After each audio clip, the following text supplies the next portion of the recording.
But Debbie, let's come on to you then and bring us up to date on the latest on the NHS. Well, interestingly, actually, I'm going to be talking about the NHS. Good afternoon, everyone. And you've just been talking about the criminal justice system, and that's going to be a nice little tandem in a minute. But I want to talk really about the UK is a very sick nation. And I hope that this segment will not only be a reminder for our audience, but also for anybody new that's tuning into UK Column that isn't quite aware of the chaos and disruption that's going on within the NHS. Where are we now in the NHS, I think, is what I'm going to be showing you, because there is no opt-out from the NHS. There's no sludge to get you out of the NHS. Once you're in it, you're in it. And I want to remind people of what Keir Starmer said only 30 years ago, a young Keir Starmer, 1994. Have a listen.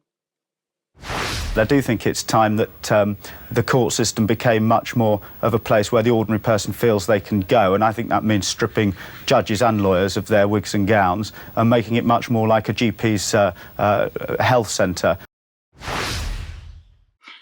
So we're going to be stripping judges and lawyers of their gowns, and we're going to be making courts more like GP centres. And we have to ask the question, what are GP centres like now? And how much decision-making does your GP have on life-changing and life-altering and sometimes life-ending decisions? So let's look at Labour. They're fit for the future, which, what does that actually mean? They're building an NHS fit for the future. To me, that means they're launching a wrecking ball at it. But what did Wes Streeting say? Even Wes Streeting has admitted that the NHS is indeed broken. But let's look at the reality of what's happening in the NHS, because at the moment, skin cancer patients, they're facing delays of over a year. 38,392 new patients between 23 and 24. I wonder why. Unless we eliminate the injections, we're never going to know full cause, are we, is my question. Also, nationally, sick leave has gone up by 50% in the UK since 2019. Again, I would put the question mark, why? I think many of us know why. Going on to personal independence payments, which are indicative of a very sick nation, putting pressure on an already overwhelmed NHS. We're seeing claims skyrocket. March 2020, 2,455,177 people claims, and in April 2023, claims of 3,544,042. And many of you will remember the Ed Dowd interview that we did, where he said, actually, if disability payments go up anymore, it's going to potentially bankrupt the country. And mental health issues, again, are figuring high on that. So let's look at the new Rethink Mental Illness. They say a third of people's mental health worsened while they were waiting for treatment, and surgical patients are saying that too, that their conditions are worsening whilst they're waiting for treatment. A third of people are going private mental health. And the Children's Society are reporting a shocking rise, 50% in the last 3 years. Again, we have to say why, and lockups perhaps are largely to blame. But with 5 children in a class of 30 with likely mental health issues, we've got to ask why. Cancer, 1 in 2 will develop some form of cancer in their life. Well, that message popped up around 2014 out of absolutely nowhere. Then we look at cancer screening. That's going on in the NHS at the moment. So again, we're screening healthy people. Just remember this. We've got a lot of sick people. Now we're screening healthy people. Cervical cancer, breast and bowel. But what other tests are we offering at the moment and inviting people to come for? So I just did a little kind of notice board of a few of them. So we've got the shingles vaccine for healthy asymptomatic people. We've got have a prostate PSA test or a dementia check, or maybe you want to be genomic sequenced or genomic tested, a flu jab, vaccinations for pregnancy, COVID jabs, bowel cancer, you name it. You're being invited for it. And I want to talk very quickly about something that WHO has said, which is chemoprophylaxis and vaccination. So basically, they're going to be looking to medicate people before they get sick. So this is about prevention. But we'll come on and talk about a bit more about that in a minute. But is there any wonder why people healthy people now are feeling ill because they're being made to feel ill. They're being looked at, they're being tested. And I just want to just give you a little description really of what's called the worried well.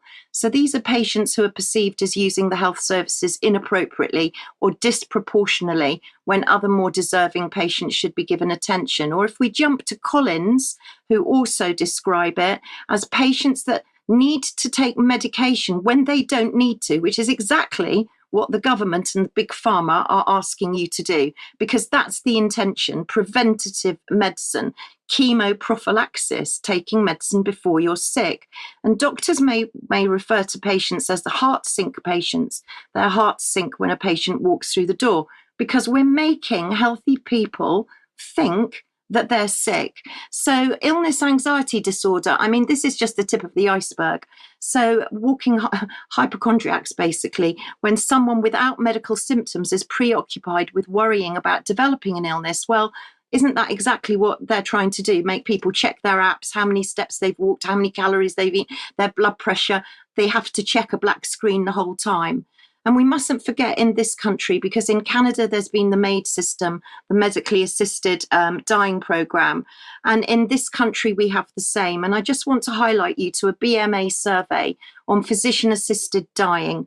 When you go to look at it and what doctors actually think, worryingly, 50% on the next slide, it'll show you that 50% believe that the law should change in favour of assisted dying, whereas only 39% are against it and 11% are undecided.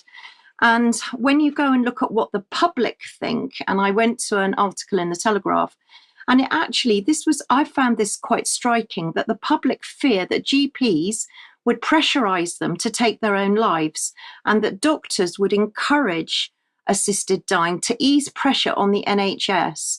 And 43% of the public thought that doctors would be incentivised to end people's lives, whereas 37% didn't. But the article went on to say that even though people have feared that assisted death could be normalised, that despite that, 60% of 2,000 surveyed actually supported it, which is quite a worrying statistic. And I certainly wasn't one of the 2,000 were surveyed, were you?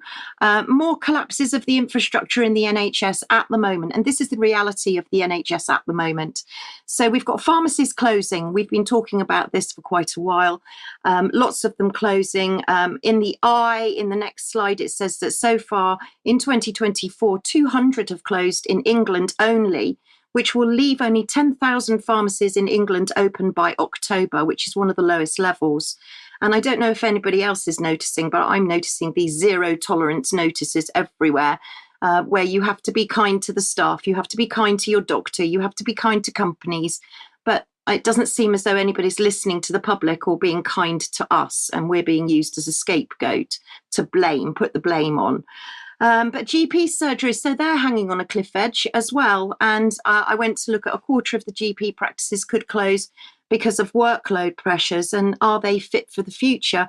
Well, when we go to look at the GP's action, because we know that GPs are going to be taking industrial action, I was very interested, and I've highlighted just a couple of bits because they're taking industrial action for many reasons. But some of the reasons you may not know are that they're going to refuse to share data.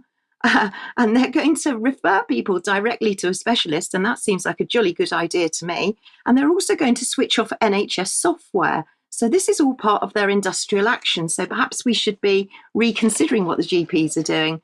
But then, of course, what else are we looking at in the NHS? Well, any excuse to close the hospitals. So we've got crumbling hospitals, and we've also got hospitals full of sewage, of course. But this is the reinforced autoclaved aerated concrete drama that's been going on. We've got 7 hospitals at risk at the moment.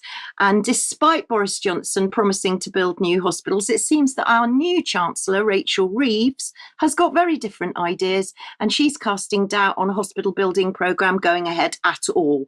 But don't worry, because as we've reported loads of times before, community diagnostic centres, that's going to be the thing of the future. You're not going to be going to hospital, you're not going to be seeing a doctor, and I'll be talking about that later in the news. And it's all about how the NHS minimise risk, and we'll go on to talk about that later on in the news. But where are we looking at? Well, if you're not going to hospital, where are you going? Well, your own bed, of course. Virtual wards where extra NHS beds are actually yours. And we're going to be looking at frailty virtual wards. Now, the clinical frailty scores, they come from all sorts of different sources, but we'll talk about that too. And how are we going to do it? We're going to do it with medical devices. We're going to prevent, monitor and treat people. We're going to use implants and apps. And the NHS app, is that going to be good enough? No, it's not. And I'll tell you more about that later. Okay, Debbie, thank you very much for